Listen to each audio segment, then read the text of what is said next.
굉장히 의미가 깊은 내용인데, 지난주하고요, 내용이 중복되는 부분도 있어요. 복습 겸 여러분들이 이제 경청하시면 고맙겠습니다.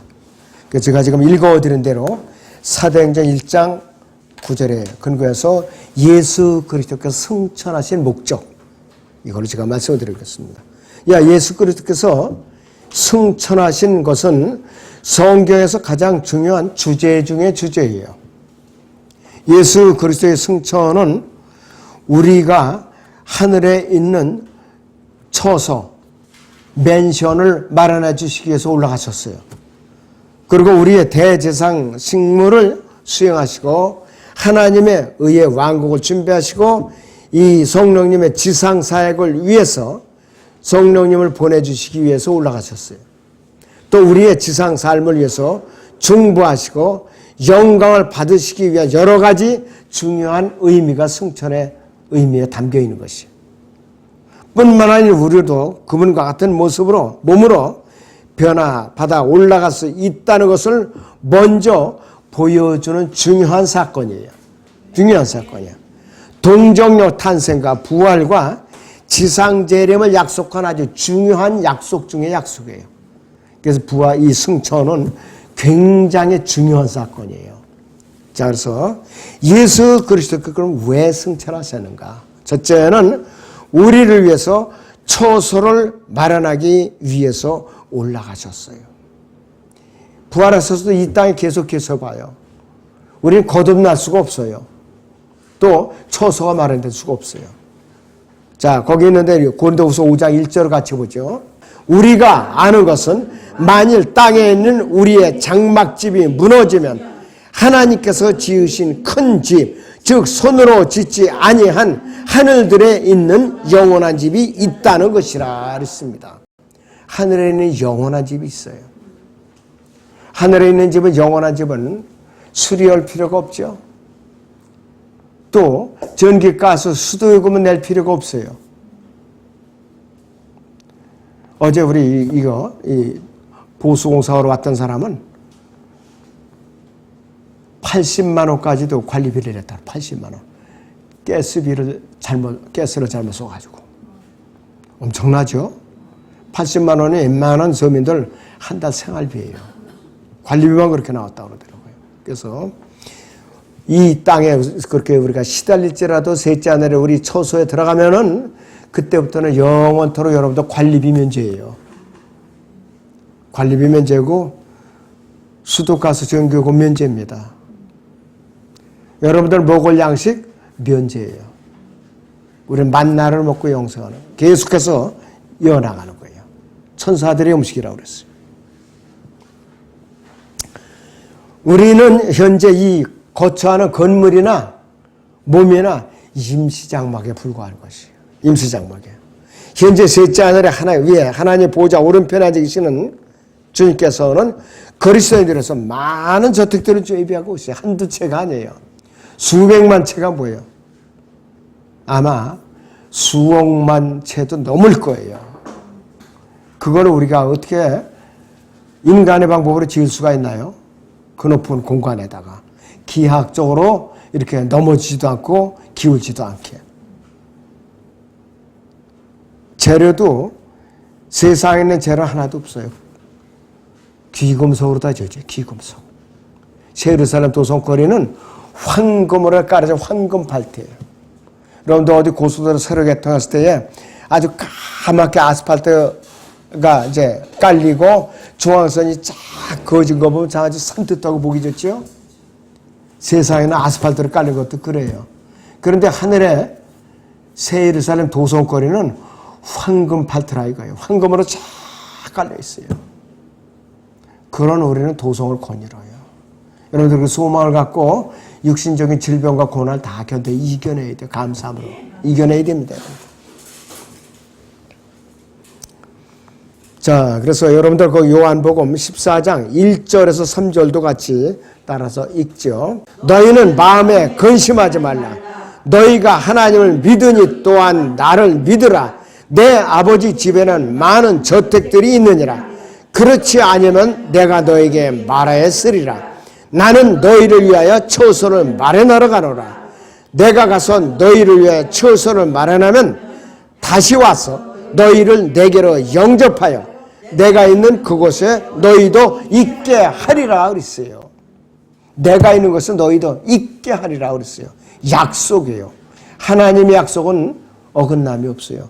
인간의 약속은 저부터도 이렇게 자꾸 번복하고 거짓말도 시키고 미뤄지고 있었지만 하나님의 약속, 주님의 약속은 절대로 미뤄질 수가 없어요. 여기서도 many mentions라고 그랬어요. 어떻게 말로 표현할 수가 없어요. 수억만 채도 넘어요. 수억만 채도. 여러분들 지상의 한 도시에다가 수억만 채 짓는 거 불가능합니다. 지난번에 사우디아라비아에 왕세자가 왔었죠. 빈살만이 왔었죠. 네옴시티가 서울서 강릉까지 이 롯데빌딩 높이로 연결해서 이어서 짓는 그 규모라고 그래요. 백이산청 높이로. 근데 그것을 그 사람이 그래도 정보는 있어갖고 우리나라에다 맡긴 거예요. 옛날에 우리나라 정주영에서 현대그림 거기 가서 다 지어준 게 여태까지도 튼튼하대요. 여태까지도. 물이 없어요. 그 당시에 사막에. 근데 우리나라에서 배로다가 물을 실어나는 거예요. 배로다가. 그리고 낮에 일 못하잖아요. 낮에 재운 거예요. 밤에 일이라는 거예요. 밤에.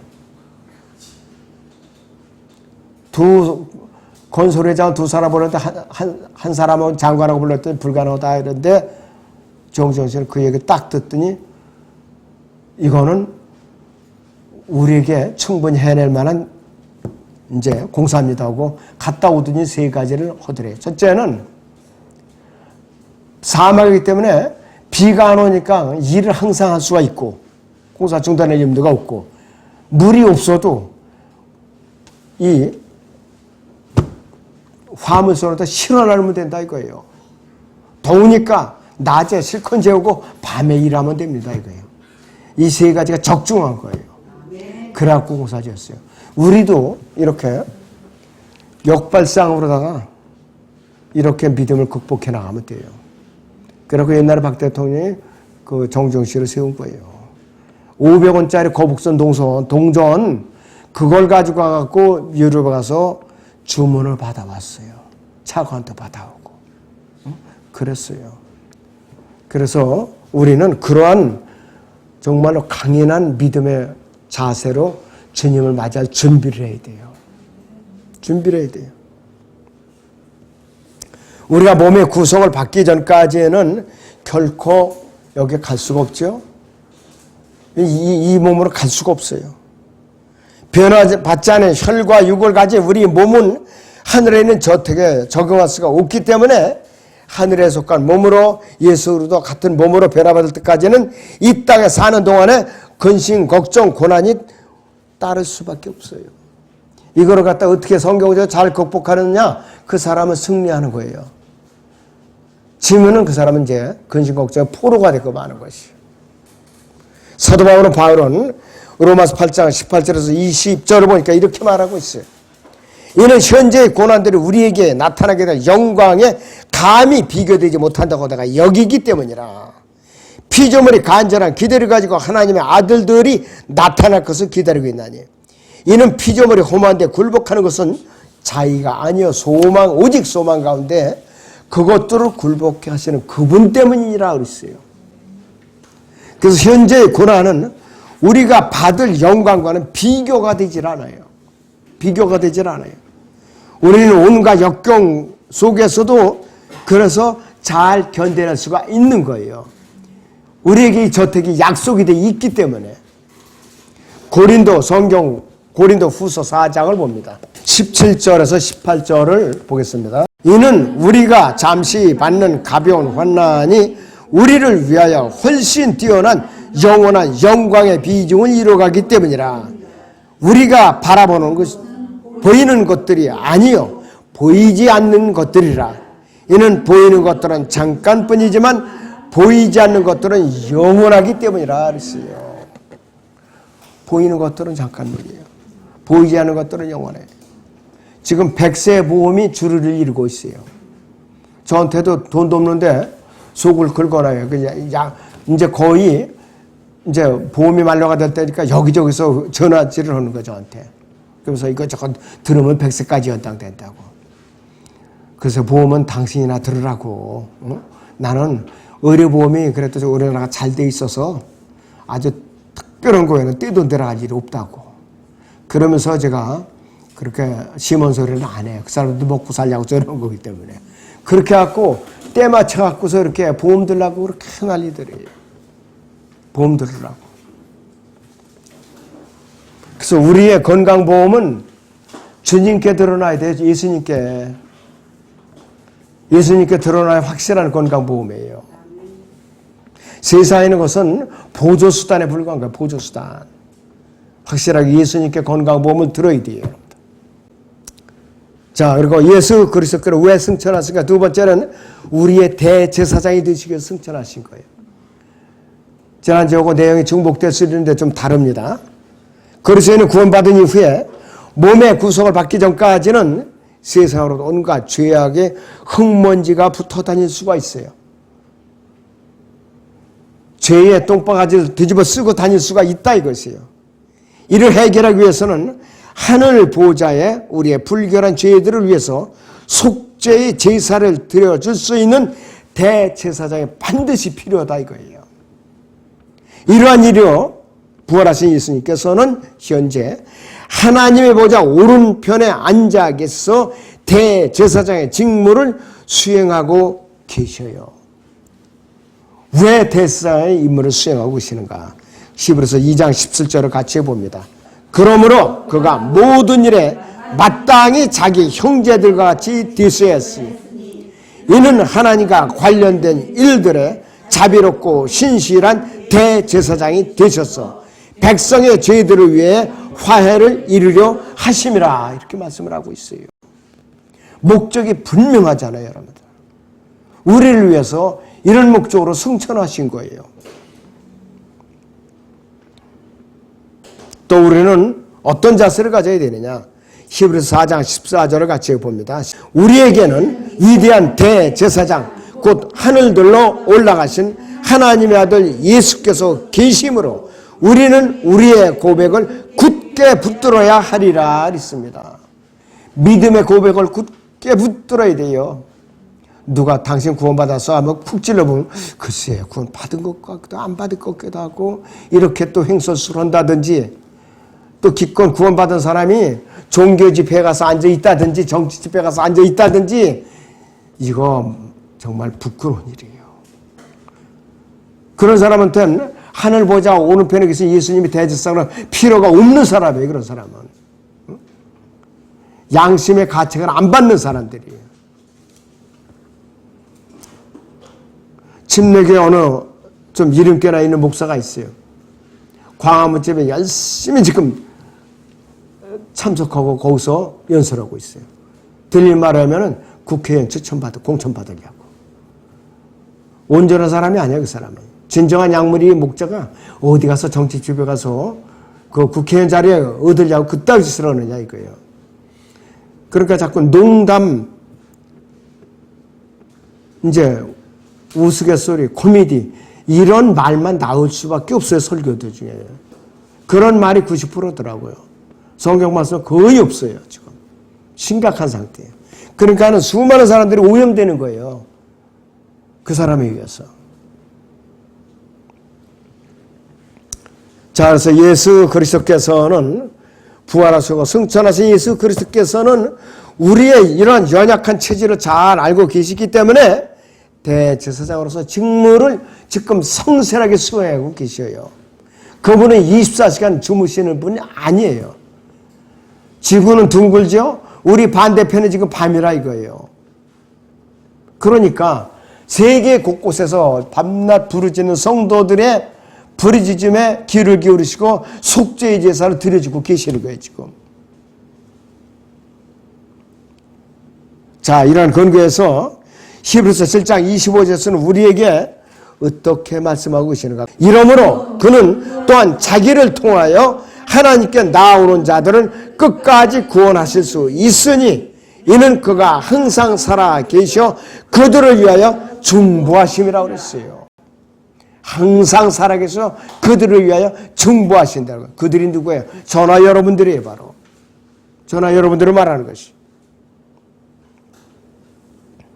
예수 그리스도께서는 현재 모형이 아니라 하늘 그 자체에 들어가신 거예요. 하늘 자체에. 하나님 면전에서 우리를 위해서 속죄의 제사를 드리는 것과 중보하시는 일을 하고 계셔요. 하늘에다 광야에 지었던 성막을 지어놓고 계시는 분 아니라 하늘 자체에 들어가신 분이에요. 하늘 자체의 주인이시니까. 히브리서 9장 27절도 같이 봅니다. 이는 그리스도께서 실물의 모형인 손으로 만든 성소에 들어가지 아니하시고 바로 그 하늘 자체에 들어가셔서 우리를 위하여 하나님의 면전에 지금 나타나 계시기 때문이라 이렇게 말씀을 하고 있어요. 여러분들은 이러한 분을 모시고 계세요. 어디에다? 마음의 가슴 속에 모시고 있어요. 어떤 형태로? 성령님으로 모시고 계세요. 그러니까 우리는 하늘 지성소를 몸 안에 성령으로 모시고 있으니까는 밤낮으로 우리는 들락날락 할 수가 있어요. 기도로서 들락날락 할 수가 있는 분이 들어계세요. 예수 그리스도께는 왜 승천하셨는가? 세 번째 이유가 하나님의 의를 이루시고자 승천하셨어요. 지상 천년왕국 하늘의 왕국에서 왕권을 회복하시고자 셋째 하늘에 올라가셨어요. 그분께서는. 자, 여기 시편 110편 1절을 같이 봅니다. 주께서 내 주께 말씀하시기를 내가 네 원수들을 네 발판으로 삼을 때까지 너는 나의 오른편에 앉아 있으라 하셨나이다. 이렇게 선포하고 계세요. 다윗의 보좌에 앉아서 영원 무궁토록 의의 왕국을 통치하시기 위해서 그분께서는 셋째 하늘로 승천하신 거예요. 누가복음 1장 32절 33절에서도 그는 위대하게 될 것이며 가장 높으신 분의 아들이라 불릴 것이요 그랬어요. 또 주 하나님께서 그에게 그 다윗 조상 다윗의 보좌를 주실 것이며 그는 야곱의 집안은 영원히 통치할 것이요 그의 왕국은 무궁하리라고 선포하고 있는 것이에요. 여러분들 그 실감나게 피부로 느낄 수 있어야 돼요. 때가 짓고 그렇게 느낄 수가 있어야 된다 이것이요. 자, 예수 그리스도께서는 왜 승천하시는가? 네 번째는 성령을 이 땅에 보내시기 위해서 승천하셨어요. 예수님께서 승천하시지 않았으면 성령이 이 땅에 내려오실 수가 없어요. 자, 요한복음 16장 7절 그러나 내가 진리를 너에게 말하노니 내가 가는 것이 너에게는 유익하니라. 만일 내가 가지 아니하면 위로자가 너에게 오지 아니하리라. 그러나 내가 떠나가면 내가 그분을 너에게 보낼 것이라. 이렇게 선포하고 있어요. 이 땅에서 그리스도인들의 중보자이신 성령께서 이 땅에 내려오시지 않았더라면은 예수 그리스도의 신부인 교회가 탄생할 수 없었어요. 오순절 사건이 있을 수가 없어요. 오순절을 교회가 생겨날 수가 없었다 이것이에요. 또 성도의 몸 안에 내주할 수도 없었고 예수 그리스도께서도 그분께서는 우리를 위한 대제사장도 중보자도 변호인도 되실 수가 없는 것이에요.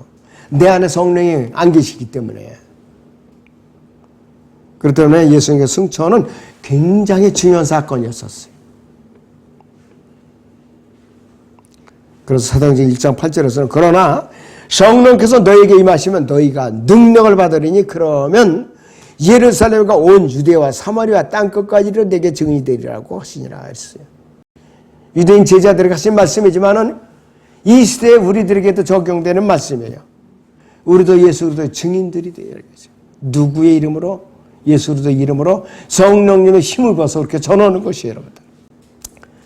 자, 주 예수 그리스도께서 왜 승천하시는가? 다섯 번째 이유가 있어요. 우리를 위해 중보하시기 위해서 올라가셨어요, 그분께서.